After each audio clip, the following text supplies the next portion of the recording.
All right, guys.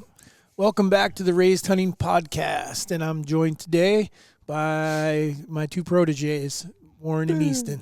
You never know what I'll call them, but today is protege.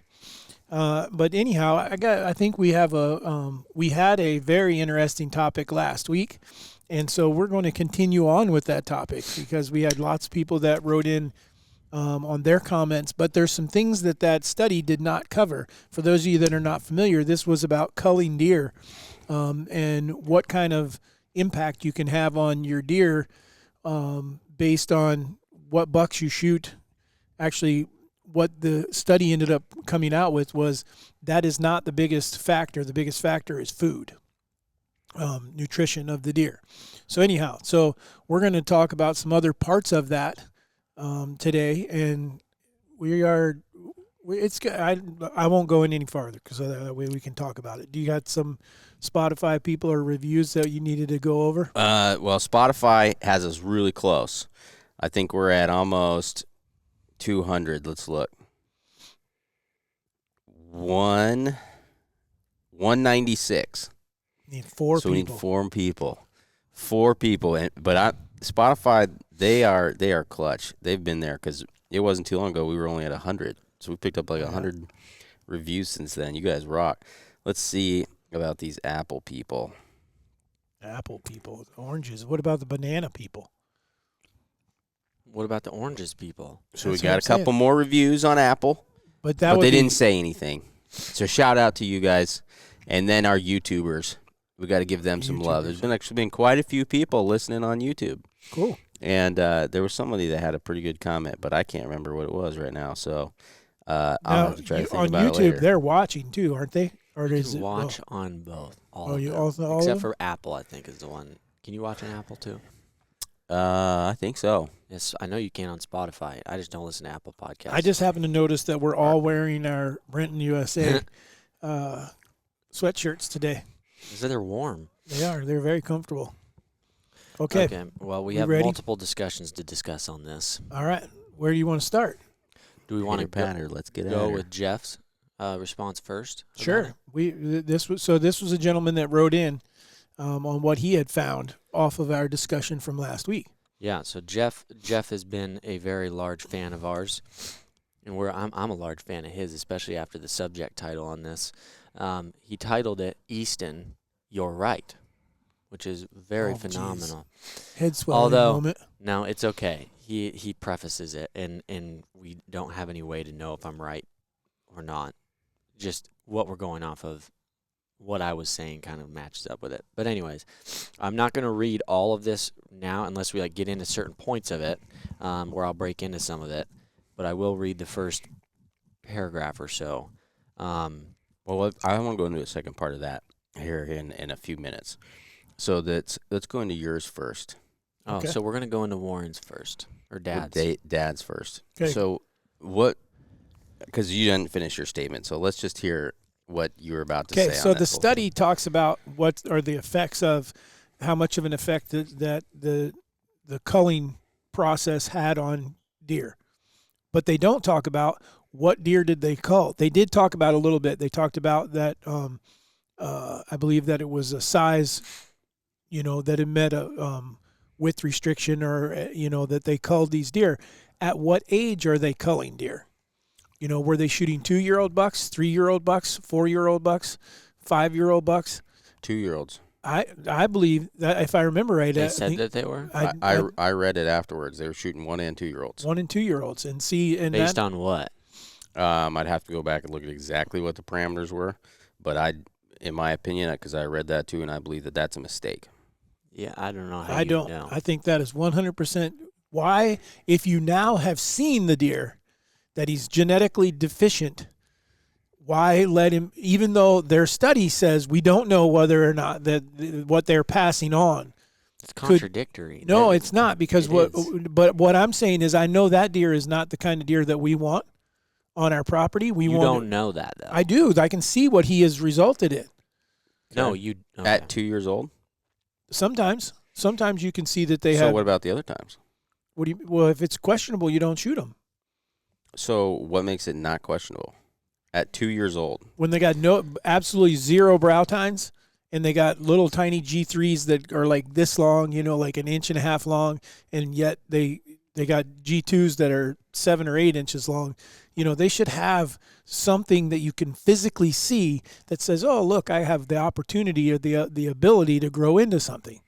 But basically is what that whole study said is that we don't have the capability or the knowledge to be able to determine what those traits are that's where I disagree with them hugely. Is at this point you can see the traits. No, you can't. Okay, but but you don't know what he's going to do in 2 years. I do too. I disagree with you. Well, let's just use some evidence then. Yeah, let's just use so some one, logic the very here. first thing let's discuss here is we agreed last podcast, right, that there are some people that no matter what they do, they don't have to work that hard. They could be lazy, and they're still going to be stronger than 80% of people. And then there's other people that they can do everything right, eat all the right stuff, eat protein, do everything. And unless they take gear, they can't be as strong as that other dude because he just is fortunate in that department. Correct? Yep. Okay. Definition time. Gear equals steroids. Okay, go on. I think most people know that probably. I didn't know that. Yeah. Whatever. Gear? What is gear? You spent way too much time in the gym to not hear people talk about running gear. No, go on. Never okay? once. No, it's Well, not yes, a common gear is thing. steroids. All right. You know what equipoise is? Horse tranquilizer. No, it's a horse roid. Yeah, there you go. Some dude at the gym told me to take that. And I was like, dude, I didn't know what it was. Then I went and looked it up. I was like, holy Okay, we're not to shit. the wacky facts yet, okay? This guy's wild. Anyways, so here's my next point. So then if we can agree on that, would you also agree that there is people that mature and hit their prime extremely early, and then average, and then later? Late bloomers. Sure. I think Yes. that's 100% everybody would agree with that, because we've all seen the kid that in 5th grade you just give him the ball because he's 5 inches taller and 50 pounds heavier than every other kid, and he scores a touchdown every time. Mows down people. Yep, and then by junior year he's getting lit up because everybody else is the same size as him. Agreed. Or kids that going into college. I was a bit of a late bloomer as well. I was Easton's still working on the blooming, yeah. as you can see with the beard part. I am. So Okay. you were too. And so my point with that is, how can you say that a 2-year-old wasn't going to be a late bloomer?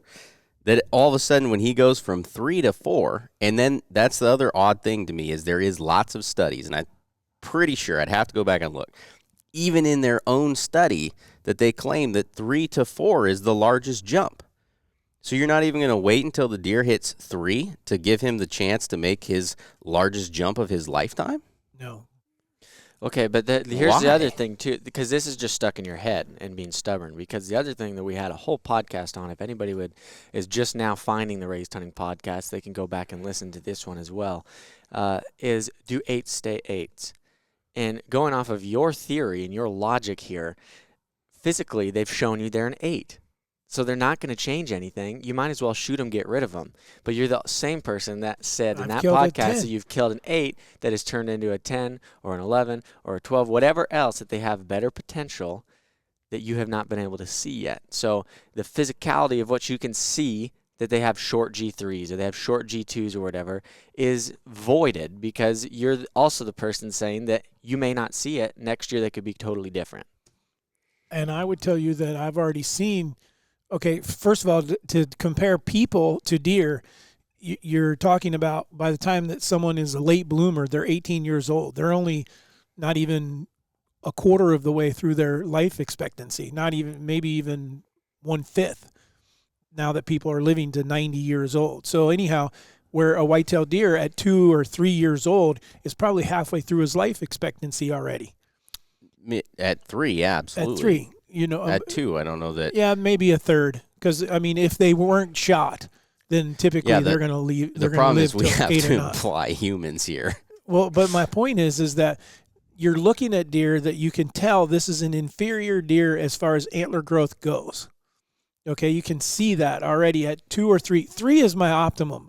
When I see a 3-year-old that I'm like, okay, he didn't get there. He's not going to ever. He would have to do something crazy changing wise to grow this super headgear.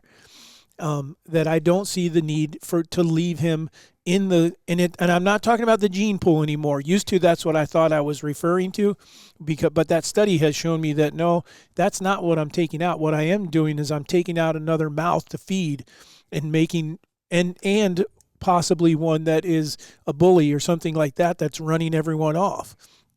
I have a handful of them that I mean, if I had my way, there's probably $5 or $6 right now that I'd like to target that may or may not be 5 years old.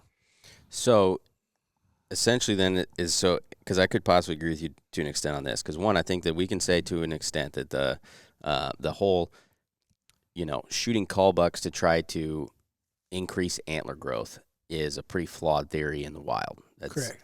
Probably not going to work. However, I still believe in the bully bucks, that meaning that shooting the 130-inch 8, that's 5 years old or whatever, I'm doing that every day, because it may not necessarily be that I'm that concerned about him passing on his genetics.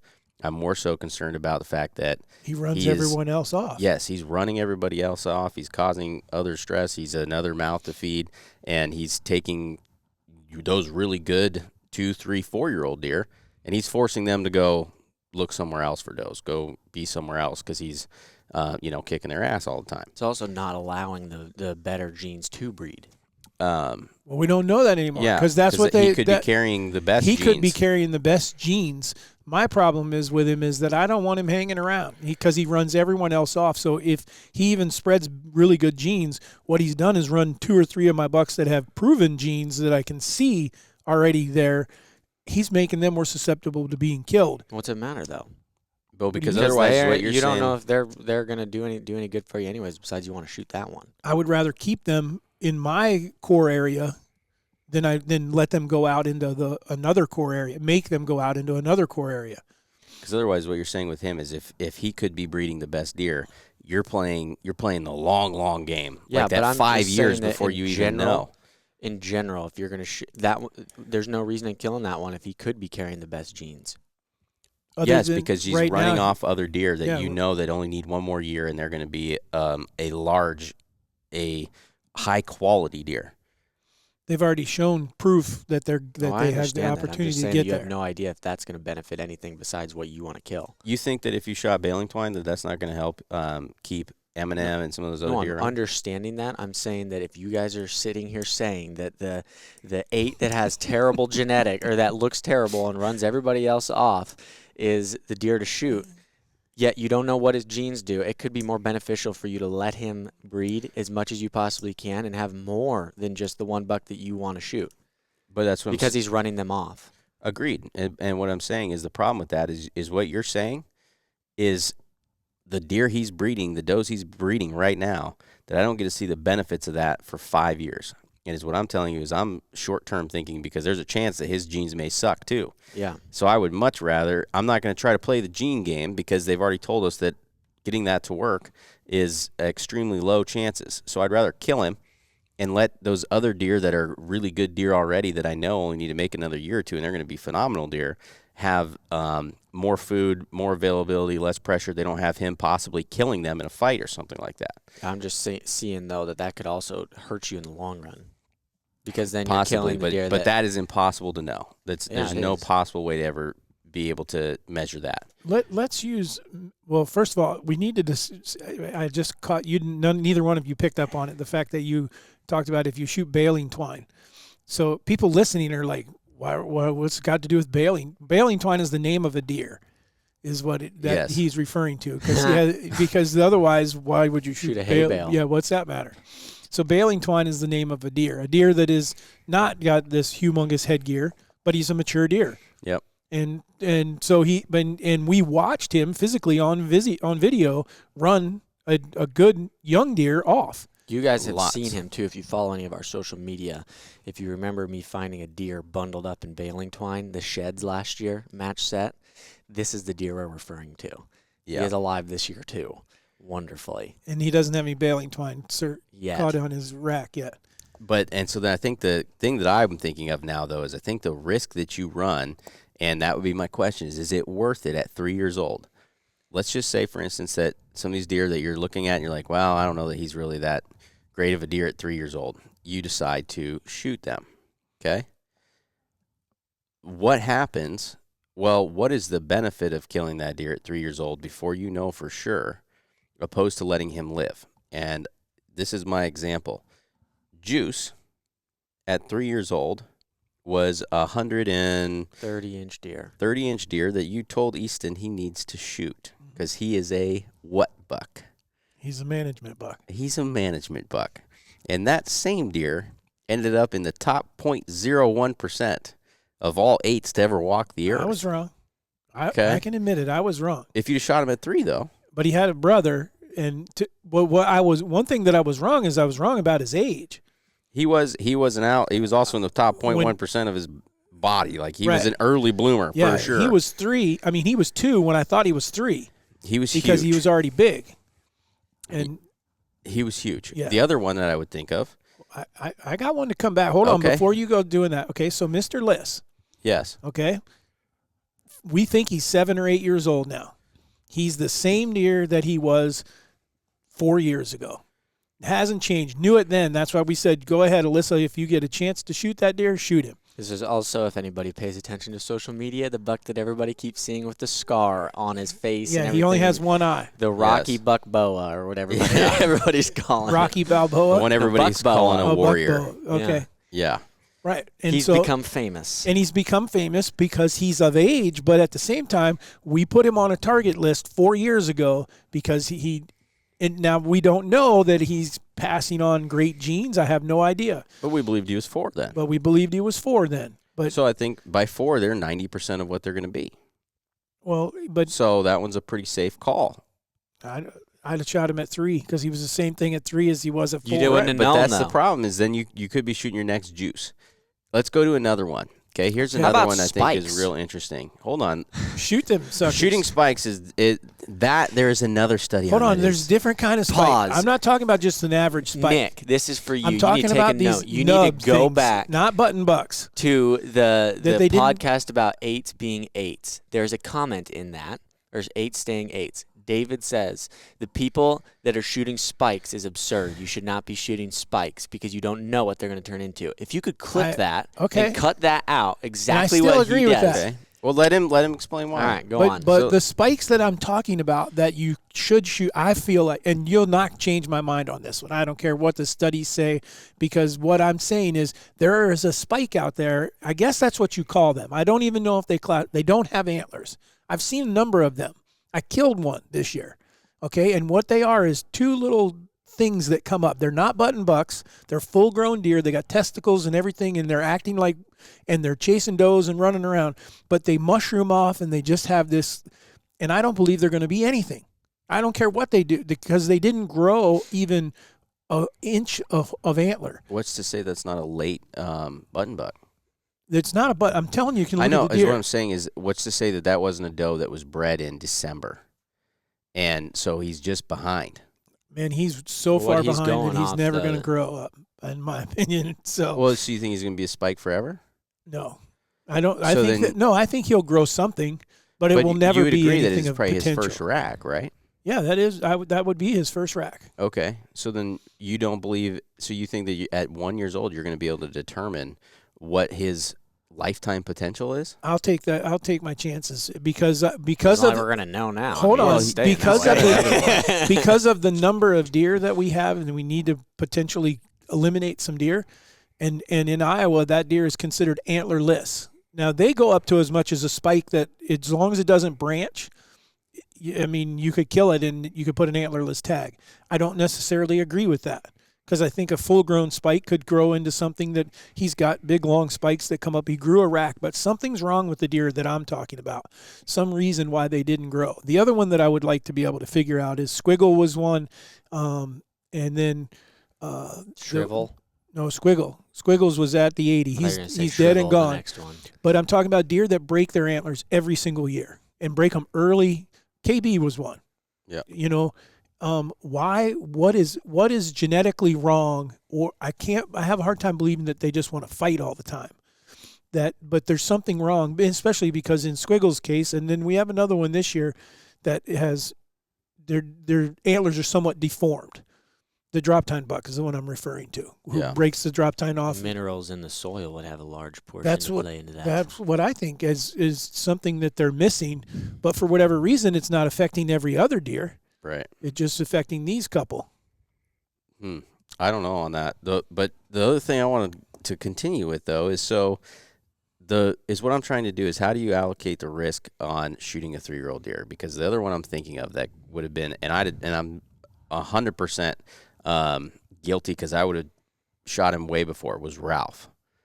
That is the only deer so far I think that, in my opinion, he had to have been 8 to 9 when he finally must have died, right? Because we have pictures of him but that was when we first started hunting the place, and he was there's no way that he was less than 3 because otherwise he'd be 10 years old. So I think that he was, at least when he passed, I think he was at least 3, and he was a pretty shitty 3-year-old, like 130-inch 9, 125-inch 9. So I don't remember him at 3. I remember him at 4. I can show you the pictures later on. When I thought he was 150 on the hoof. Yes. And he was 172. Yes. I mean, just completely misjudged from the body size of the deer. Had no idea that he was as big as he was. Right. So he made a huge jump, yep. And then was a 170-inch deer. But then he was a 170-inch deer, maybe a little bit bigger. Like he had these bumps for G5s, right? And I'm trying to think. I think there might have been even one more year where he was pretty much the same thing, wasn't there? Because we found a shed. Then he was pretty much the same thing. What year would we found a shed? 2015? Right? I don't know. I think Can't so. remember that far. Yeah, no, I've slept 2016. I've slept since then. Because it would have been that fall. No, so 2017, and then 2018, then 2000.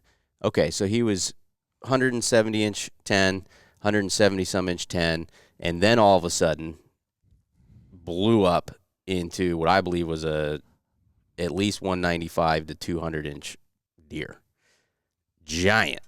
Had to have been at least 6, possibly 7. So I guess my point is some of these deer that we're looking at and like, okay, even at 3, I feel like you got to give them till 4 to truly be able to make an assessment. Because I'd have looked at that deer and been like, even at 3, we can shoot this one. And then I'd have been way wrong. But 4 and 5, I was trying to kill him too.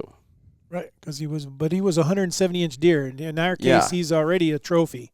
I mean, I don't know what you want to classify them as. I don't know. He's reached the pinnacle. I mean, we don't need him to reach 200. No. So, I mean, and again, nor did we ever look at that deer. I mean, if you look at him from the shed we've got, it is the most perfect clean 10 you could ever have. There's not a start of a sticker, nothing. And then he ended up with split brows, a like 8-inch flyer off his G2, split G3s, and G5s on both sides. Yep. All that came on way later, but he had already shown the potentially to get there by getting to 170 inches at 4. Yeah, I mean, we didn't know that he was 4 at that time. Right, but he was big. So what do you consider at 3? Is there an inch mark that you can put on it? No, it's not inches. It's looking at their rack and seeing something that looks deficient that's never going to, like, I have a hard time believing that you're going to have a buck that's got 2-inch G3s, G4s, or something like that. Now, G4s maybe not, depending on what the rest of the rack looks like. But like these ones that are clean, they have no and we're not talking about broken stuff either. We're talking about that they're no brow tine whatsoever. 2-inch G2s at 3? 2-inch G2s at 2-inch or 3-inch G2s at 3. Yeah, gone. I think we've changed the criteria a little. I would agree with that, but what would you still state that Swoops should have been shot? Yes. I don't like that deer. He's never been a trophy and never. We do have to clarify this one because this is just Dad being a complete ding dong, for lack of better words. He doesn't like the deer. It's not that he knows that deer is big. He just won't admit it. He's not big. What do you think he is? 150, maybe 145. So this is, again, like, this is the same man that thought 170-inch deer was 150. So we're looking good here. We're looking very good. And the best part is that I'm going to hunt him tonight. Probably won't see him or shoot him. But if I do, this is going to be wonderful. We can have him on the podcast. So if he's 160, would you recant your statement? What, that we should have shot him a long time ago? That we shouldn't have shot him, yeah. If he hits 160, I would say I was wrong because I didn't think he's ever going to make 160. Okay. What about 155? No, I agree because he could get there. Okay. All right, he's going to go kill that deer. Dude, I've been working on killing a lot of deer. I'm pretty sure he's safe. Yeah, I agree. 100% agree with that comment. Okay. Well, so I guess what we've come to is that we can't determine on what should be shot. But the thing that we need to qualify for people is to understand that we have a lot of the deer that we're talking about, not all of them because we hunt different farms across the state, but a lot of the deer that we're talking about are ones that are close to home where we are talking about we have too many deer.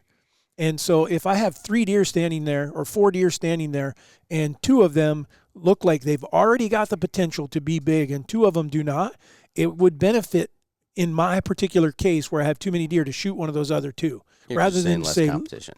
Yeah. Rather than saying let all 4 of them go and see what happens. Yeah, probably. Because I would say too, I think that we've had several deer now that you looked at them at 3 and they have the makings to become a super tanker and they didn't do anything. Don't do it. Yeah, they end up being 145, 150-inch deer for the next 2-3 years. Or 125. To see what Hershey was at 2 or 3. Because I think that deer probably would have looked like he was 2-3-inch G2s, G3s, and you never would have thought he would have gone anywhere, and he ended up throwing freaking 7 points on the left or whatever on the right and went 150 plus at 5. I think it'd be hard to tell because, like, BG, I mean, from the pictures that we had of BG, when you look at him at 2, I'd be like, yeah, he looks like he's going to be a good deer. Good deer. I wouldn't be like saying that deer is going to become an absolute giant. But he had some potential already. Yeah, he had, decent 2s and 3s. And, right. But, I mean, at 2 years old, I think he was probably 110, 120-inch deer. Right. Smacks on 40 inches in a year.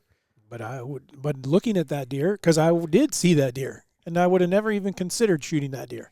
Yeah. He had the potential coming on already that he could be something, and he turned into something. Yeah. I think by 4, if you were trying to be ultra safe, you can definitely go by 4. I'll wait till 4 o'clock. Okay. Before I shoot the Ralph would be the only one I can think of off the top of my head that would totally make me eat my words so far. Yep. Yep. All right. So, did we want to talk a little bit about what Jeff had written in there? We can. This is kind of just interesting statistics. Well, hold on. We should ask people, though, too. I mean, so anyone out there that's managing, what are you guys shooting? I'd love to see someone write in and tell us, what is your criteria? Because, like the states that do it, the states are doing this to some degree where they implement a width restriction or they implement a point restriction.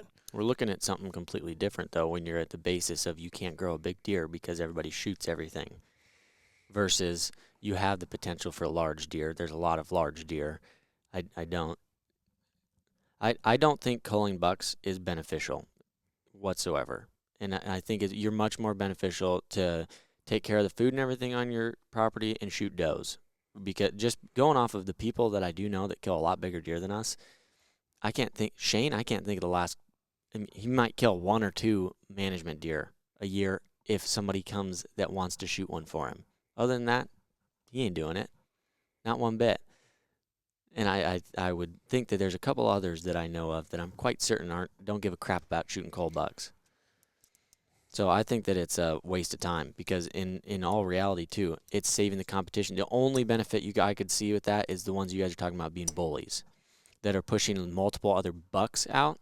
That's understandable. But you turn around and, okay, this one doesn't have great potential. You might not do that, might not do this or that or whatever. We're going to shoot that one because it's another mouth that's having to be fed. You're better off shooting a bunch of does than shooting 1 buck. Well, I'm doing that too. I know. I'm just saying that it's just it doesn't add up to being all that beneficial unless it's in some rare case that it's affecting all the other bucks. I definitely think the biggest benefit you're getting. I'm not really that worried about genetics. I'm talking about killing, like when you got a deer like Juice running around, and Juice obviously was not a call buck, but I'm saying a deer with Juice demeanor, they are a problem. Yeah, Because they are just beat everybody up. They break everybody. They push them out. Yeah, they're just out on a mission to kill everyone, and that's all they do is look for who's next. They're the Conor McGregor of deer. They just want to go and mess somebody up just to do it.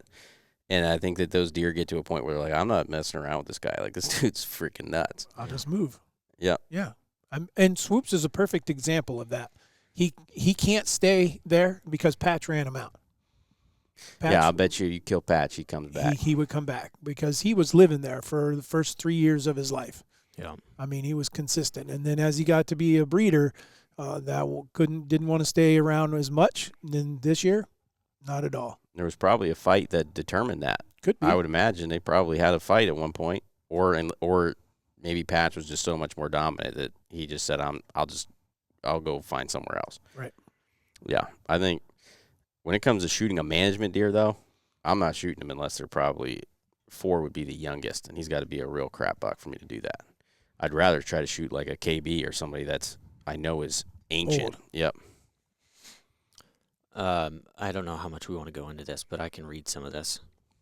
Hey? Hey? This is old Jeff that I told you guys about in the beginning.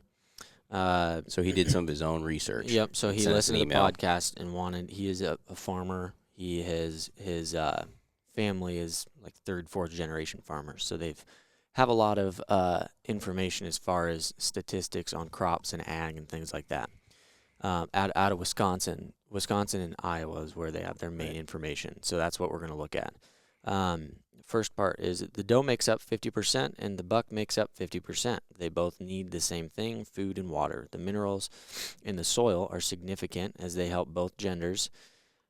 He also threw in there, yes, there's only 2 genders. In their overall health, immune system, and helps the organs and cells do their job as they were created to do, including the strength and mass of the skeleton while regulating the hormones, which I thought that was, granted, I understand that if they're all eating the same thing, the mass of their skeletal, because antlers of bone, you'd think that the ones that are breaking maybe are deficient on the minerals that they are intaking, or there's something that they can't process the minerals properly or something. I don't know. While the doe needs these items for raising and nursing fawns, the buck needs these things for overall body and antler growth.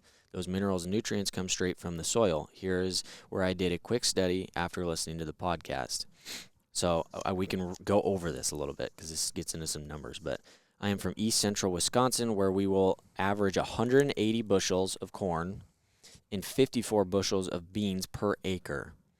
Now in Iowa, where he has... Hold on, let me say that one more time. He breaks it all down. But anyways, in Wisconsin, averages 180 bushels of corn and 54 bushels of beans per acre. 54. 180 and 54. Okay. His father-in-law, who is 75 years old, a 3rd-generation crop farmer, and he has learned, Jeff is saying that he has learned and got well acquainted with this over the years. Iowa averages over 263 bushels of corn and 65 bushels of beans per acre. That percentage comes out to about 46% more change in corn and 20% more change in beans versus Wisconsin to Iowa. So that shows how much more food there is, more minerals in the soil that's allowing that to happen. While the best I could find for an average Iowa mature buck score is 151 inches, in Wisconsin, this is about 130 inches. Both of those are plus or minus, somewhere in that area. That is a 16.15% change. So Iowa, on average, has a 16% average larger score deer. Okay, so before everybody gets all up in arms about Wisconsin having big deer too, we're not saying they don't have big deer. We're simply saying that on average, as a whole, okay. Did he state any at all, like where he's getting that average from? He did a ton. Like he didn't. He's just not reading all the research that he did, because he went through a for bunch of different things. So ever. I'm trying to pick out the benefits here. The difference in antler size might not seem like much. Although the average weight of a mature Iowa deer, meaning 4.5 plus years old, is 240 pounds plus or minus. Okay, so the average weight of a mature deer that's 4.5 years old or larger or older is 240 plus pounds. That is on the hoof, not dressed. In Wisconsin, it is 175 pounds plus or minus, which also adds up to a 37.14% difference versus the average weight of a mature deer in Wisconsin and the average mature weight of a deer in Iowa. Right in the range, he's saying that 37% coincidentally falls in the range in the difference between our agricultural yields. So if we look back at that, the agricultural yields was 46% change between corn and 20% change in beans. So if you average that out, you're going to be right there in the middle of it, probably like 34%, something like that. 37% is the difference in the average weight of the deer.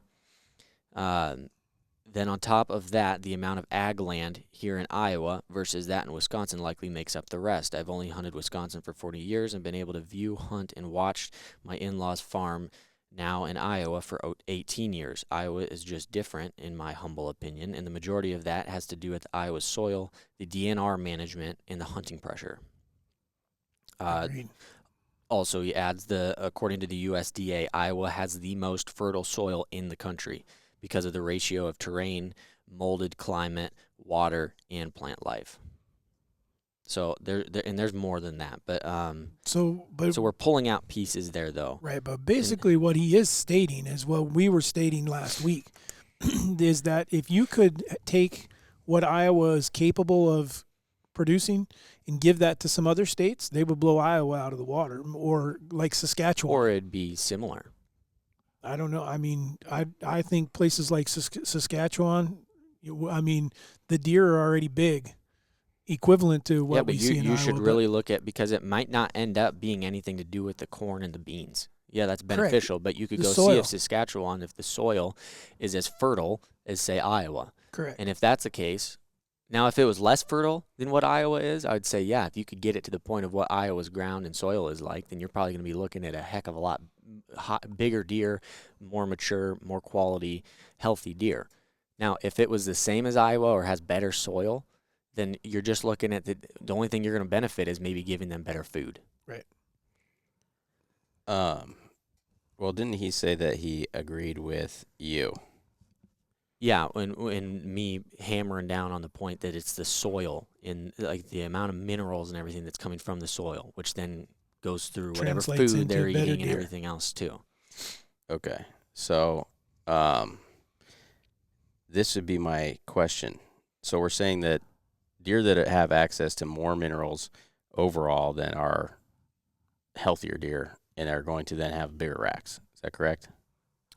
It doesn't necessarily correlate. I think some places are obviously like Wisconsin and Iowa are correlating to a difference in antler size, but mainly the health of the deer, which is most likely and most of the time going to correlate to the size of their antlers as well. Well, I think the original study that we saw, there was some increase in antler size the more healthy the deer were. Yeah. In the part where they were not doing the study and the part where they were doing the study, it was about a 20-inch difference.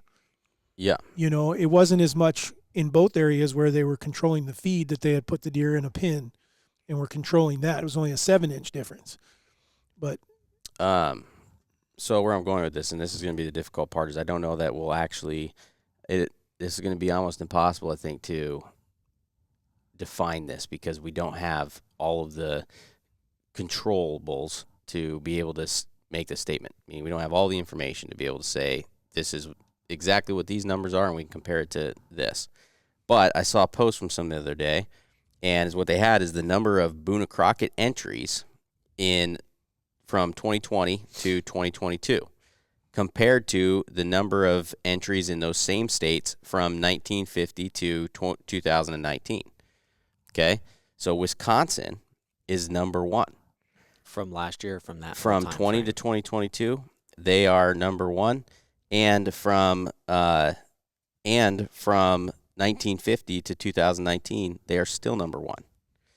Indiana is now number 2 with 112 entries from 2020 to 2022, and they were 10th between 1950 and 2019. Ohio has 107, so they're third, and they were 5th. Kentucky is now number 4, and they were 6th. Iowa is now number 5, and we were number 3. So far, we're the only one that has gone down. Mm-hmm. All other states have gone up. After that, Illinois is 6th, and they were number 2. So they've also gone down. Minnesota is 7th. They were number 4. And now Texas is gone from 11th to 8th. And then Kansas has gone down, and Missouri. Kansas is 9th. They were 8th. Missouri is 10th. They were 7th. So Iowa and Illinois have the 2 biggest drops by a pretty large margin. So this is saying that Wisconsin has bigger deer than Iowa does. I see multiple factors that could, because I'm not disagreeing with that necessarily, because I would say that just personally, and that's a terrible representation out if you're going to take an actual study, because you need a large quantity of what you're taking information from. I think Iowa's quality has gone massively downhill in the past 5 years. And I think there's multiple things that have gone into that. But the other things that I would say, number one, we're relying on the fact that people are entering their deer. I know that Agreed. Both of That's you what I'm have talking about. also killed 170-plus inch deer. Not one of those is entered in anywhere. Correct. I know. I don't know if I think I've met a couple people that actually enter their deer, and the reason I've met them is because you're an official scorer, and they've asked you how to enter them, and one of them wasn't even a deer. I've only heard like 1 or 2 people saying, "Hey, how do I enter this for a deer?" Which so that's another in thing. a lot of their defenses, I don't have time to be scoring as many as I should be. Yeah, but I'm going off of the fact that how many people really care to enter it into a book out of the people that do actually kill something that is going in the book. Yeah, if I had a true net boon, I would enter it. Which you should have a 1 or 2. Shouldn't No. you? No. Mm-mm. Okay. So all either time, way, it's got to be 170 for Yeah. typical, and then 195 non-typical. but either way, because I'm telling you right now, I could care less if I killed a net boon, if I'm putting it in a book or not. I killed it. Nor do I care about net in the first place. Anyways, that's going off of the fact that of what people are entering. The other thing about that is we're going off of quite significantly a much smaller scale of amount of hunters. Now, I would like to look at it and break it down into Wisconsin, Or Iowa, a bigger Illinois, scale of hunters. or not. So you could look into How do you Iowa, figure? because I've done that. I just did this research less than You're 7 talking or about 8 there's months not as ago. many hunters in Wisconsin. I mean, in Iowa as there is in No, Wisconsin. I'm talking as a whole in the U.S., which is why I'm saying that I would like to break it down into Wisconsin, break it down into Iowa, break it down into Illinois, and you take your 1950s or whatever versus the 2023, how many hunters there are as a whole. Because I know as a whole, we are down somewhere around 4 to 6 million. Now, that number has changed in the past 6 months, I'm sure, because we just went through a hunting season, or we're in the middle of a hunting season. But that number of hunters has gone down significantly. As much as people think that COVID helped us get hunters back, it did not. It actually brought us back to about average what we were lacking in the past 10 years. So my point with that is that you have, another smaller area that you're pulling from information. How does that correlate at all? Hunters, the amount of people that are actually killing what you're talking about, and Yeah, the but ability to kill that. I think is what would make way more sense is if Wisconsin has 100,000 hunters and Iowa has 50,000, then it is not likely for Iowa to be having more Boone and Crockett entries as Wisconsin, because double the amount of deer are getting killed in Wisconsin. Plus, their hunting season is long. I mean, their gun seasons that correlate to when it is. That's you're saying exactly what I'm getting at. Yeah, I'm just saying on a nationwide, I don't know. That's what I'm saying. I would like to break it down per state and see what each state is looking at number of hunters. Well, yeah, I think that everyone should start booking to go to Wisconsin and I agree. Indiana and all these other places. I really think that is why does everybody want to go to the number 5 state? Yeah, you guys, Iowa's not 4 others, man. Yeah, I also think that I would like to see in like a couple years, because there's going to have to be research done on it. I think that I always am a big fan of the Iowa DNR and how that they have portrayed their management. I think that they have made a massive mistake.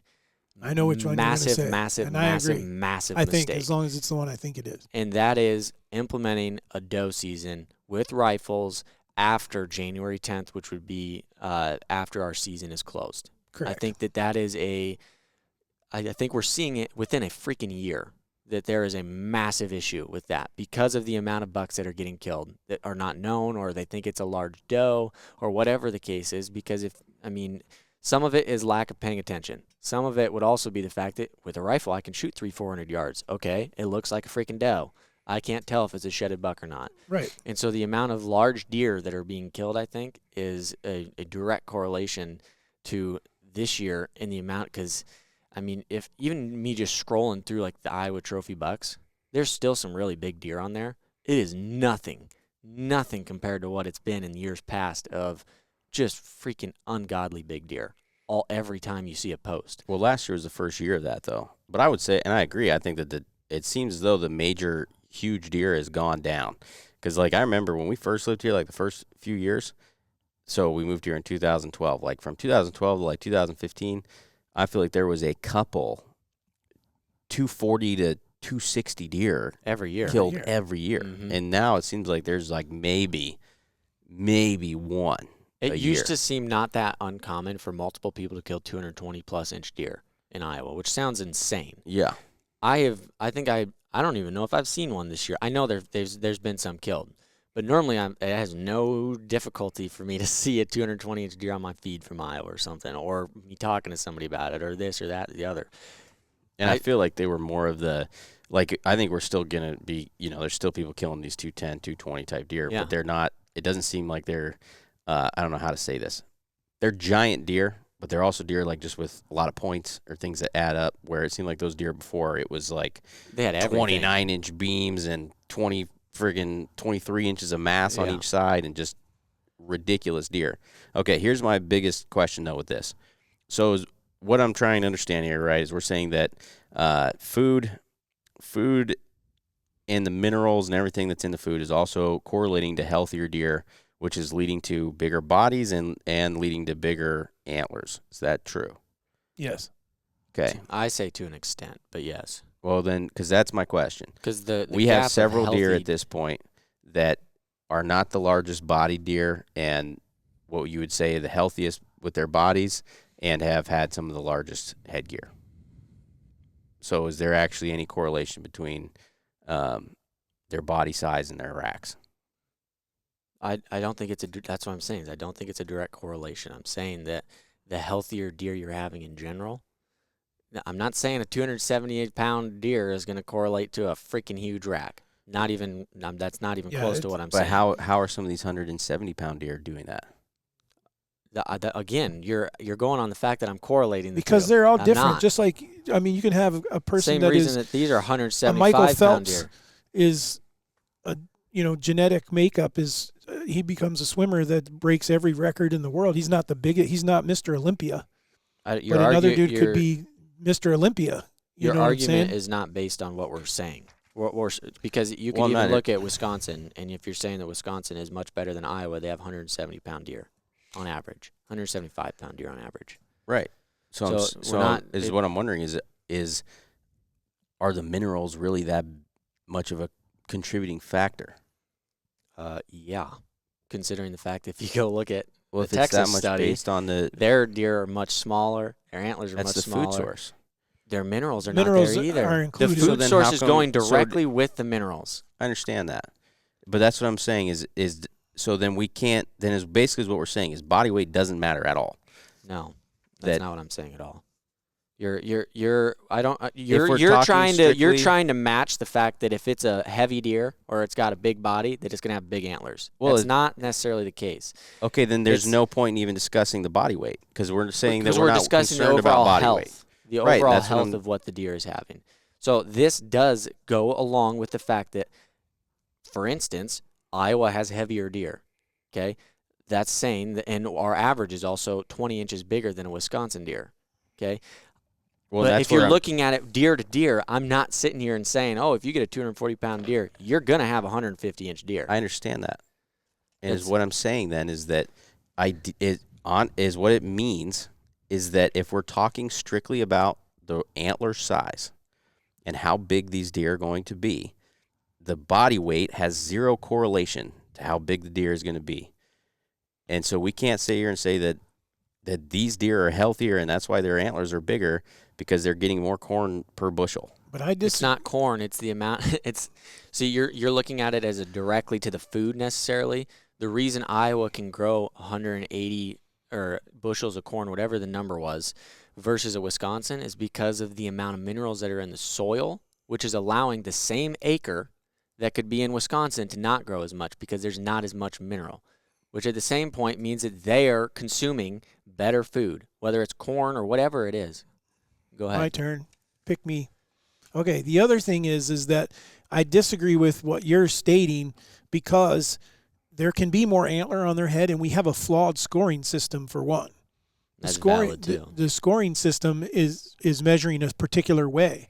There could be actual more bone on top of a deer's head, and he's not getting credit for it in the scoring system. So therefore, I do think that there is a direct correlation in average body size being bigger means more antler is on their head because it's matching their body. It's matching a Texas deer compared to an Iowa deer. And I don't care what they score anymore. If I could just melt down the amount of antler and factor it, I believe it's going to be bigger. There's going to be more of it in Iowa. You're saying mass in the tines and everything all through their correct. Yes. Yeah. So my question then is, so a junior, okay, there's always a freak of nature. Well, but There's we've always had several of outliers, those, too. and so that's what I'm trying to understand. Like Splits, for instance, right? I think he was 171 pounds something dressed like or something like that. We know he was at least five. Yep. And he's 170 some inch deer. So which one is actually the signifier of their health? Their rack size or their body size? Was he just genetically a small-bodied deer, but gifted on his antlers? You need to look at averages. You're looking at outliers again. No, I'm not. You are. You're No, I'm looking not, at two because outliers I'm trying to right think. now. Let's think of our deer. So BG, But we don't kill 184, enough. You 189. can't go off of BG. You throw him out the window because he's less than 4.5. But we're talking about big deer. We're talking about big antlers. It doesn't okay. matter though. So Bullwinkle, 236, 172, and he was probably, when he was in his prime, he was probably more like And 250 he had a or lot something more like bone that. on his head than what would be given credit for. Yeah. What was straight up? Weight-wise, Yeah, like 179, I think it was. 179, and he was like 160. Mm-hmm. Okay, and then Juice was 236 as well. How are you guys doing 236 when you gutted them? No, I weighed. Yeah, I did both on 236 him. dressed. We brought him out whole. He was 237. He was 237 and 287. Exactly 50 pounds of guts were lost because I killed him right by my house. So I just brought the whole thing out. Weighed him, went and gutted him. What was 287? Him live weight, What deer? juice. Okay. What was base drop? Do you remember? I don't remember, but he was like right around the 200 mark. He wasn't. He wasn't huge. He wasn't a 220 or nothing like that. Okay. So, and then I'm trying to think of Bullwinkle was super old. Just about every one of those deer is going to go over 200 pounds. My Live weight. Live weight. That's Yeah. what we're referring to. Gutting the deer is not a valid Right. weight. so which one is a signifier of a more healthy deer? The antler size or the body size? It's as a whole, I think. But they deer don't as a correlate. whole. This is what you're not understanding. You're trying to break down that 100% that something is going to always be this way. I'm not saying that. You're never going to have it that way. I'm not saying that.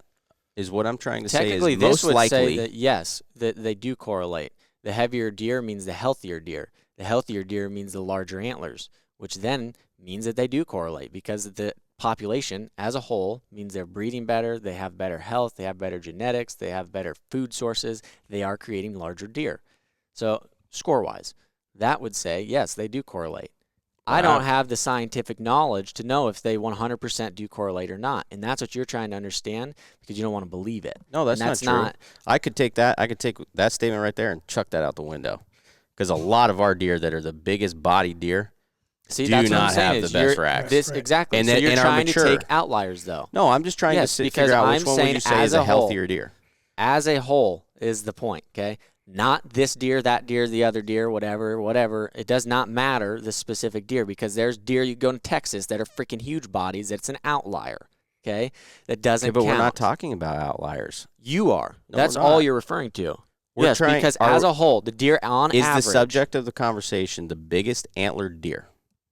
I don't know. The entire study was about, can genetics give you bigger antlered deer, right? Yes. The entire topic the other day of Canada was bigger antlered deer, right? So is what we're saying here is What's the factor epitome of the end goal is what are the factors that lead to the largest antlered deer that you can possibly find. And is what I'm saying is when you look at this not information, just weight. Correct. That's what I'm saying. That's what you're trying to correspond that. If you really wanted to break it down No, to I'm one not. sole I'm saying thing, it doesn't correspond. one sole thing that would be it, would say that the soil, the minerals in the soil, is what's going to lead to larger deer. Larger antler deer. And that's going to lead to larger antlered deer, and it's probably going to lead to larger body size deer as well. So there you go. Your correspondence, not necessarily those two, it's the soil. It's the mineral that is in the soil that is allowing the deer to be bigger, antler, and mature body-wise. I don't know that that's entirely accurate. I think How? that That is directly. Okay, we need to do our own study. But well, right because now, the only thing that what you just said again was that the minerals are attributing to the most healthy deer, meaning that since they're healthier, they have larger bodies, and since they have larger bodies and they're healthier, they have larger antlers. No, see, you're skewing what the. No, I'm saying that maybe is what the other factor that we're not taking into consideration is that is where the genetics come in. Okay. That could be the other part that's making that not correspond. That the dad, whatever the genes are, because some of these deer too that seem to be majorly huge bodied, seems like it's a height thing. The longer some deer. of these deer, some of the outlier. Throw it out. It doesn't count. Right now, though, if you take the average of the biggest deer that we have, you can't say that the larger the body, the larger the antlers. It doesn't work. Not with the deer that we've killed. Why are you stuck on this still? I just broke it down to the bottom of saying the largest antlered deer. That's all I'm saying. Soil, mineral, and soil. We have pounded that's this into the ground. To the knowledge we have to this day, as far as a study goes from anybody, the best thing you can possibly have is minerals in your soil that's going to lead to bigger deer. How much more do you need me to break it down? Well, you haven't answered anything. What have we not answered? Okay. No, I'm agreeing is what you're not listening to. No, because you're trying to connect things that we're not connecting. They simply are just two different measurements. Okay, then of you can't make that statement. What do you want the deer to do then? What do you want to go off of weight, or do you want to go off of? You have to attribute to which one makes the deer healthier. If they have, it's not the body weight and it's not the antler growth. It's neither. It's the mineral in the soil. That's what makes a healthier deer. That doesn't tell you. you. Now I see why people, they're like, I love listening to you guys argue because. Well, because you have to think about it, though, all you're saying is which one, why are the Kansas deer so porous? I don't know because is it a lack of minerals? That could even come down to a lack of one specific mineral that allows them to have better calcium or whatever their body is breaking down. And so all I'm trying to understand is if some of these deer are 170 some inches and they're only 180 pounds, were they missing certain factors that allowed them to be the healthiest deer to be even larger? I don't know. You're correlating something that doesn't need to correlate. I don't know. You don't know that. I don't either, but that's what it is interesting to try to figure out what are those factors and what is going to give you that. Because I think too a lot of it is still these subspecies. Well, I think that's a big part of it. I think it's a huge part of it. I'd be curious to know. This would answer it if you guys want to go off of Saskatchewan. Go see what the fertile soil ratings and everything is there versus here. Don't look at the crops. Look at the soil fertility, basically. Was it the CSR rating or whatever? I don't know, because this is the USDA. That's corn They're in suitability Canada. rating. Corn suitability rating. USDA doesn't, and obviously the US. I don't know what Canada is. I don't know. All I know is that it's still deer season. I still have a tag. Easton still has a tag.